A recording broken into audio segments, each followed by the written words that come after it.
I see that question in your eyes.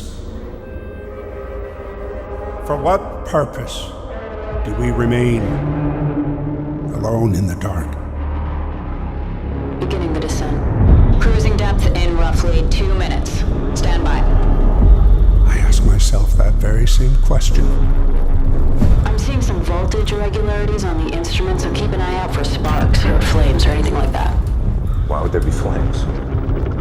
You did test this thing, right? This is the test. Closing porthole shielding. Released on January 30th, 2026, Iron Lung is the film adaptation of a classic indie horror game. The production was put on by famous YouTuber Markiplier, who not only funded the film, but wrote the script and acted in it as the main character Simon. Of course, this was with help from David Szymanski, the creator of the original Iron Lung game. The film and the game both follow the same basic plot outline, that the film expands on it and adds its own unique twists on it. Some sort of event called the Quiet Rapture happened, where all habitable planets in the universe vanished in an instant. As well as this, a lot of space stations went with them. Humanity is left adrift in a quiet, cold, and unfeeling universe. It's uninhabitable to us, and we're quickly running out of supplies. As such, we're getting desperate, and we'd turn to anything for salvation. Both the film and the game take place on a moon called AT5. After the Quiet Rapture happened, several moons were discovered that had oceans of blood on them, and we're descending beneath the waves to see if we can find anything. The ship is small, cramped, and filled only with the necessities for exploration. It has a radar, coordinates, a map, our basic movement, a computer terminal that can give us some explanation on the world in the back, and a camera that uses X-rays to pierce through the blood and show us what's in front of us. In the game, we are tasked with navigating our map to find locations that we need to take photographs at.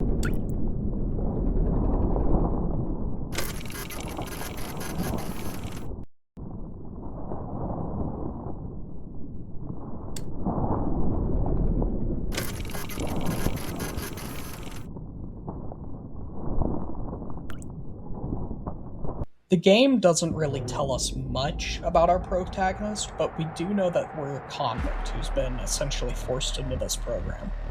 On the flip side, the movie actually gives a full character to the protagonist. His name is Simon. Simon is not a good person. His space station, Eden, was destroyed, and he's blamed solely for its destruction.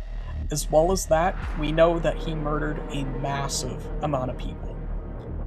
With there being so few humans left, though, it would be a shame to just leave him rotting in prison. As such, he's given a choice. Descend beneath the waves and earn your freedom, or spend the rest of your life in prison. For most of the film, Simon is in the dark on exactly what is happening, and he has to discover it himself. He's welded shut into the sub to make sure that there's no possibility of him leaving. Simon is isolated and alone, and there are countless dangers and things that could go wrong. His ship could crash, there could be a malfunction, or he could be attacked by what lurks outside of his ship. The film asks a lot of questions about whether or not it's okay for Simon to be treated the way he's being treated. Is it alright to treat someone who's done so many terrible things as less than human, or do they still deserve human decency? We know Simon probably wouldn't have agreed to the deal if he knew just what he was getting himself into, but does that make it okay to lie to him about it? I mean, sure, he's done so many terrible things, but don't we all deserve at least some amount of decency and to be treated like human beings? The film doesn't answer this question for us, and it leaves it ultimately up to the audience to decide. In the real world, there are many, many examples of mistreatment in the prison system, whether it's in America or in a different country. One major place in our world where a lot of mistreatment happens in the prison system, is North Korea. Take, for example, the American college student Otto Warmbier. He was arrested while traveling abroad in North Korea during the year 2016 and was released only a year later in 2017. Despite only being in the system for a year, when he was released, he was in a completely vegetative state. He passed away in June 2017 when his parents requested that his feeding tube should be removed. According to the US Department of State, prisoner treatment in North Korea is absolutely horrendous. Psychological and physical torture is a common facet of it. Similarly to Simon, North Korean prisoners are also subjected to different forms of harsh, grueling labor. An example includes mining, where prisoners are forced to mine for coal, iron, or even copper. This is typically in an incredibly unsafe setting.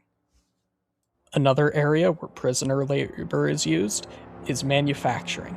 Brickyards, distilleries, and textiles could all commonly be populated by prisoners. A lot of the backbreaking or grueling infrastructure that makes up North Korea is typically prisoners instead of willing volunteers. These people, while in the system, are tortured and then forced to do work like this.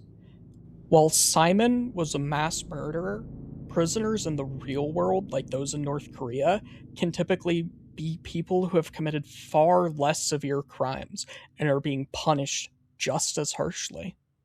Despite Iron Lung being a cosmic horror film and game that preys upon our fear of the unknown, a lot of the true terror can actually be found in situations that parallel real life, whether that's the depravity of humans or people wondering just how far they can push a system. Whether you believe it's right to subject prisoners to harsh treatment or not doesn't matter, because at the end of the day, we're all human beings who deserve some level of human decency and rights. Prisoner treatment like this is more akin to slavery than anything else, and does nothing to further these people's reform in the system and reintegration back into society. There aren't enough of us left to be throwing lives away, but there is too much at stake not to take calculated risks. Eden doesn't understand that. You don't understand that! I just want to live. Is that so wrong?